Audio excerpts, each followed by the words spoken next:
家好，欢迎收看黄小叶的影音日记。其实今天没有一句到底，因为我刚刚录音的时候没有把我的麦克风打开，就导致什么收音都没有收到啊！我已经买了收音的麦克风了，所以今天的声音会非常的 perfect。但是呢，因为还稍微有点小 bug， 所以呢，我今天又在重录了。没关系，我今天要讲的是，昨天有一个网友呢，就是跟我讲说，他看了我的影片，看到了忧郁症的一些患者的影片，他有提到说，他自己有一个精神分裂症的婆婆，然后呢，他都会告诉自己说要坚强一点。那这个留言让我想到说，就是关于家里有长期需要照顾的病人，他们的心理支持，还有自我照顾的这个议题，其实也是在这个系列当中一个很重要的议题。那但是如果我们今天要讨论这个问题的话，其实范围就不仅仅限于一个忧郁症患者的家属了，而是只要家中你有长期需要照顾的病人，其实都应该要看看这一个视频哦。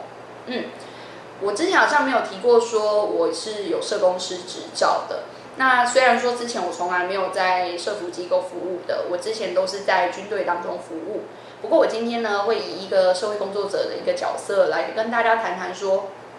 如果你有这样的长期需要照顾的病人，你应该怎么做好自我照顾的工作。首先呢，我们社工呢很强调一个重点，就是说你不是一个人，你也不需要一个人去面对你所有的问题。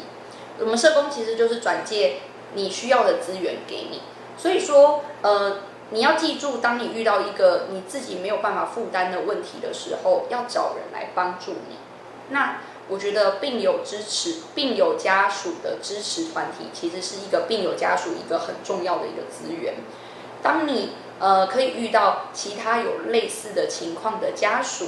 他们集合在一起的时候，你可以知道说，当你遇到这样的困难，其他人都是怎么去解决的。然后呢，当你去跟他们分享你的心理的一些负担跟想法的时候，他们都能100%的理解你的感受。我觉得这个很有效的可以降低我们的心理负担，是一个很棒的团体。那第二个呢，就是喘息服务。政府呢设置这个喘息服务，主要就是希望让长期需要照顾病人的人，他们可以偶尔有一个下午或一个晚上的喘息空间。但是呢，现在的这个机制呢，其实有一点还不太完善。虽然还不太完善，但是偶尔用一下还是可以的啦。那最重要的是，你要懂得去运用这些资源，因为政府设置这些资源，最重要的就是要有人去用它，否则就是一种资源的浪费，对不对 ？OK， 第三个就是在讲到说，很多的家庭其实是因为没有钱请看护，所以才会把照顾的工作全部集中到其中一个人身上。但是其实有更多的家庭是因为有某些传统的观念，导致他们认为说，我自己的父母或我自己的家属一定要我自己顾，才叫做孝顺。我想要问这些人一个问题，就是你的父母或者是我的父母把我们养到这么大，难道是希望我们的身心俱疲，然后我们没有自己的生活跟空间，就只为了照顾他们吗？我相信不是的。你的父母一定希望你有自己的人生，你能够把自己照顾好。当然很重要的也是，当你把自己照顾好的时候，你才能够有能力长期的去照顾你的家人。家人本身是一个互相支持、关心的一个角色，那你也不要忘记，你作为他们的家人，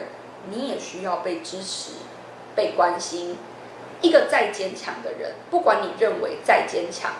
长期的一个负荷跟劳累，会换来的是很多悲剧的结果。包括像是之前的社会新闻，不是就有提到，一个哥哥，他因为照顾自己的妹妹，长期的负担使他忍受不住之后，就是有一天忍不住把自己的家人给杀掉的悲剧嘛。其实这样的悲剧真的听起来很可怕。所以如果你身边有一个这样的朋友，他需要长期照顾他的家人，请你一定要鼓励他多走出来。还有，不要一个人默默的承受这些辛苦的事情。以上是我今天跟大家分享的内容。那如果今天没有其他的问题的话呢，我明天会想要跟大家聊聊一个我觉得很有趣的一个问题，就是我到底该不该让我的小孩从军？我会以一个我念过军校4年，然后服役6年，还有我先后在陆军官校跟政战学院担任过辅导长的角色，辅导过很多的学生，还有阿兵哥，来跟大家谈谈这个问题。如果你对这个议题有兴趣的话，欢迎你明天准时收看哦，拜拜。